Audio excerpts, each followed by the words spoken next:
VPRC, welcome back to another video. In this one, I'll be taking you guys through the top 5 things that you need to consider when buying a laptop here in Kenya. So I'll be using my HP Pavilion laptop that I bought 3 years back now. It still works, but the screen no longer works. I had an incident where some water spilled on the keyboard and the screen doesn't work. I have to connect it to my TV using a HDMI port. So let me just do that connection, and then I will take you guys through the top 5 things to consider. And by the end of the video, if you're looking to buy a laptop here in Kenya, you will know everything to consider so that you can get the best model for you. So without any further ado, let us begin. The first thing to consider when buying a laptop here in Kenya is your budget. There's so many laptop models available in the Kenyan market, and one way to make your buying life very easy is to just stick within a specific price range. Don't go too low. I recommend 20,000 as being the low point, because when you go too low, now there unabahatisha tu. Chances of getting a laptop that will serve you well and it's priced very low are quite slim. You get what you pay for when it comes to electronics. So don't go too low, and also don't go too high. If you are talking about 200,000, 300,000, unless you need a very specific feature, then that's just overkill and you're spending too much money. So 20 to 80 to 100,000, that's a reasonable price range. But just remember to work with what you have and your budget, and don't spend too much or too little. The second thing to consider is the operating system. Now, for most people, they'll be okay using a Windows laptop. It's the most popular operating system in the world. But if you have an iPad and an iPhone, I'd recommend you look at a laptop from Apple, because you're already in that ecosystem. So you will really enjoy, just because you're already in that ecosystem. So if you have an iPad and an iPhone, just stick within that Apple ecosystem. But for most other people, they'll be okay with a Windows laptop. The third thing to consider when buying a laptop here in Kenya is the processor. Essentially, there are 2 companies that make processors in the world. We have Intel and AMD. Apple have also started making their own processors, as well as Google, but the main ones currently are Intel and AMD. Intel make the Celeron processors, Pentium processors, and Intel Core processors. So if you're going for a laptop, I'd recommend you stay away from Celeron and Pentium processors, just because those processors were released quite a while back. And in 2021 and moving forward, I'd recommend you stick with an Intel Core processor. Mine here is an Intel Core i3 processor. Intel have numbers in front of the processor name that just give you more information about the processor. So for example, here I have an i3 processor. You can have an i3, i5, i7, or an i9, and then next to it we have the number 5020U.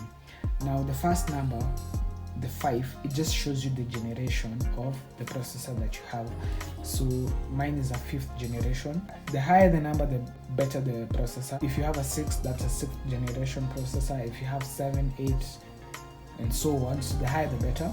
And now the next 3 numbers, you can use those ones to compare processors within now the same range. So if you have 2 i3 processors, both from the same generation, so you have 2 i3 5th generation processors, now you just look at those 3 numbers to find out which one is more powerful. So the higher the numbers there, the more powerful that processor is.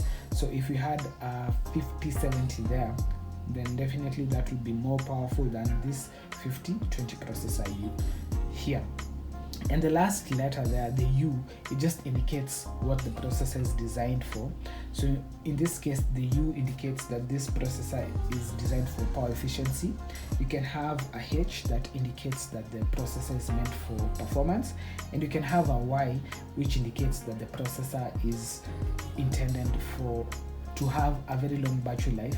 But those ones that have a Y, the issue with them is the battery life usually means sacrificing some features, just to achieve that extended battery life.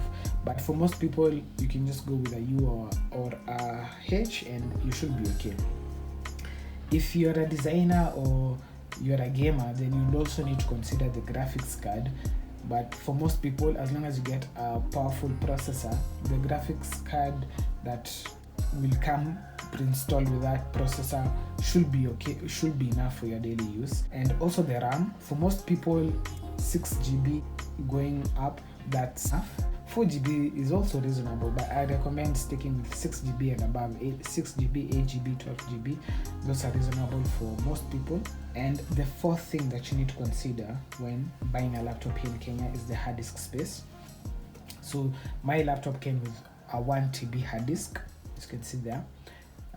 I find anything above 500 GB, 500 GB going up is reasonable. Definitely more is better, but there's also this new technology for the hard disk.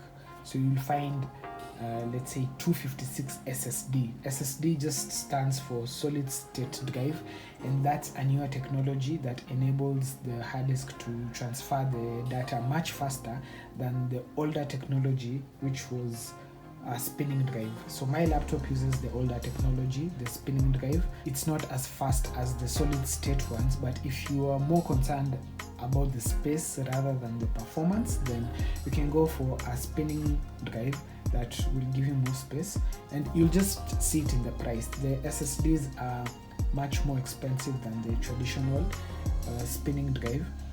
So unless you're a designer or you're a gamer or something, for most people you can just go with the traditional spinning drive, or you can get a 128 GB SSD, and then you can also get an external hard drive and just pair the two so that you can have space and performance.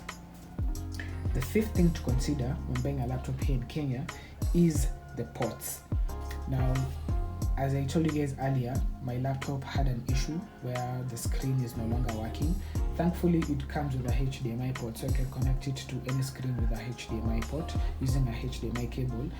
And if you didn't have that port, as in, it will basically be useless. So be on the lookout for those ports: HDMI port, USB-A port, SD card reader if that's something you use. And one useful port that is coming out in modern laptops is a USB-C port. If you can find a laptop that charges via USB-C port, that is a very good laptop, because that means you can use it with a power bank wherever you are. As long as you have a power bank and you're not near a power source, you can still use the laptop. And it's also quite future proof, because USB-C is the port standard of the future. So just be on the lookout. If you want a laptop that will last you very many years to come, make sure it has a USB-C port. So those are the main things that I think you should consider when buying a laptop here in Kenya: the budget, operating system, the processors, the RAM, the hard disk space, as well as the ports. I think if you go through those 5 things, you will definitely get a machine that can serve you quite well. I know there's so many other things that you can consider, but these to me are like the 5 most important things. And if you have any questions or queries, just leave them in the comments below and I'll get back to them. Thank you for watching. Please like and share the video, and I'll catch you guys in the next one. Bye for now.